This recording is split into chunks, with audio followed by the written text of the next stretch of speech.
Glory be to God the Father, God the Son, and God the Holy Spirit, one true God. Today's devotional is from the Gospel of Luke. Our Lord Jesus teaches about God, saying, "For he is not the God of the dead, but of the living, for all live to him." Luke 20:38. Our Lord is indeed a living God. He is full of life, and when he created us, it is written, "And the Lord God formed man out of the dust of the ground, and breathed into his nostrils the breath of life, and man became a living being." Genesis 2:7. It is thus the breath of life from God that fills us to make us alive. It was never in God's purpose that man should die, but man's sin provoked God, and God declares, "In the sweat of your face you shall eat bread, till you return to the ground, for out of it you were taken, for dust you are, and to dust you shall return." Genesis 3:19. The Apostle Paul declares the arrival of death as one which came in, or rather sneaked in. In the epistle to the Romans it is written, "I was alive once without the law, but when the commandment came, sin revived and I died. And the commandment which was to bring life I found to bring death. For sin, taking occasion by the commandment, deceived me, and by it killed me." Romans 7 verses 9 to 11. Thus we see that the mode of operation of sin is by deception, and its end result is death. Our Lord Jesus, when he was at Lazarus' tomb in Bethany, speaks to Martha declaring that God was now offering life once again. Jesus says to her, "I am the resurrection and the life. He who believes in me, though he may die, he shall live." John 11:25. And about this life in Jesus, the Apostle John testifies, saying, "In him was life, and the life was the light of men." John 1:4. Thus we see God in Jesus Christ has offered us eternal life, declaring, "Even as he lives forever, we too shall live." And this was the purpose why God sent his Son into the world.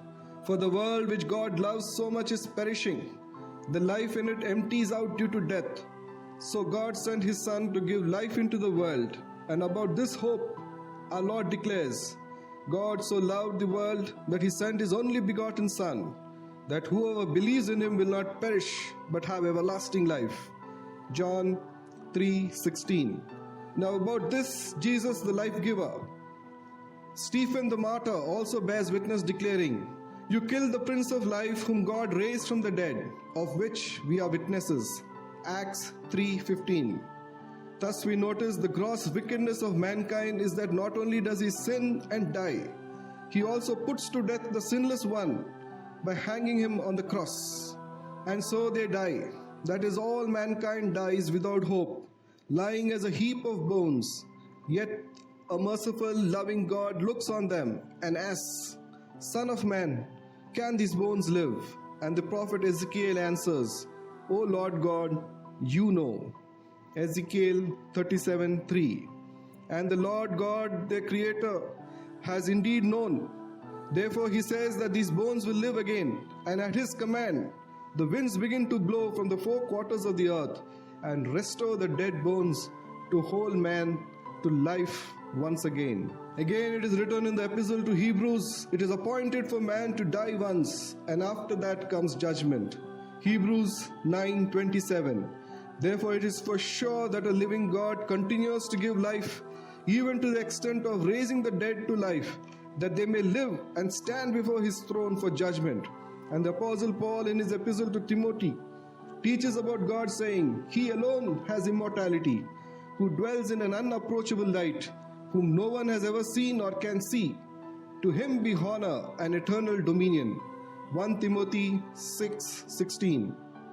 Beloved, let me conclude. Point 1. God is our creator and life giver, and Jesus Christ, his Son, is the Prince of Life, who delivered us from sin and bondage and placed us under the law of liberty, governed by the Holy Spirit who gives life. Romans 8:2. Point 2. God offers all mankind immortality or eternal life through his Son Jesus Christ. 1 John 5:11. and we have the choice to accept it or reject it. Point 3. The dead or the departed continue to live, even though their bones or ashes lie on earth. Ezekiel 37:12. For God can give life even to the dead. Point 4. As the Creator, God is both life giver and taker, giving God absolute right over mankind, by which He also permits some to enter into His presence, while the rest await judgment. 2 Peter 2:9. Brethren, to such an awesome God, men ought to reiterate their loyalty, and the psalmist shows us the way how, by declaring, So I will bless you as long as I live, and in your name I will lift up my hands. Psalms 63:4. Therefore, whether in the body or without body, we will praise Him and glorify Him, and as He lives, we too shall live forever in His presence. Amen.